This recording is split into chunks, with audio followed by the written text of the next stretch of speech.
Hey guys, welcome back to Tony's How To's. In this video, I'll be showing you how to withdraw money from Google Opinion Rewards. Before we start, hurry up and check out the self-purchase on this video. Let's get started. So, there are a few things that you need to understand here. So, if you want to withdraw via your Android device or your iOS device, the process is slightly different here.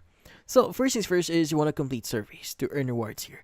Now, once you've downloaded the Google Pay Rewards here, or the app itself, though, you will get occasional short surveys about your shopping habits, locations you visited, or quick opinions. So each completed survey here gives you a small payout. Now, the difference is how that payout is delivered depending on your device, like what I said before. Now, for Android users here that earns Google Play credits, well, if you're an Android device or Android user, your earnings are added directly to your Google Play balance. Now, you can see your total by opening the Google Play Store, tapping your profile icon, and going to the payments and subscriptions payment methods here. Now, however, there is one limitation here. These credits can't be withdrawn as cash. Now, you can't transfer them to a bank or PayPal account. Instead, they act like a store credit within the Play Store. Now, Android users can use their Google Play balance to buy paid apps, games, movies, books, or even subscriptions like YouTube Premium or Google One. Then, when making a purchase, simply choose Google Play Balance as your payment method, and your credits will automatically be used first.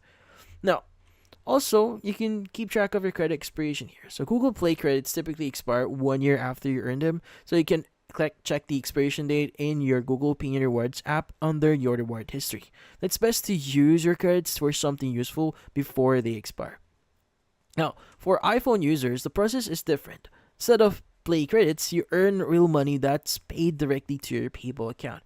Now, when you first set up the app, you'll be prompted to link your PayPal account. If you skipped it, you can connect it later in the app settings. Now, once you reach the minimum payout threshold, usually around $2 here, so your earnings will automatically transfer to your PayPal. From there, you can log in into your PayPal account either through the app or website and select withdraw funds or transfer to bank, whichever you choose here. So you can choose your preferred bank and confirm the transfer, and your money will arrive in your account shortly. But yeah, so that's about it. So if you found this video helpful, hit the like and subscribe button and watch our next video.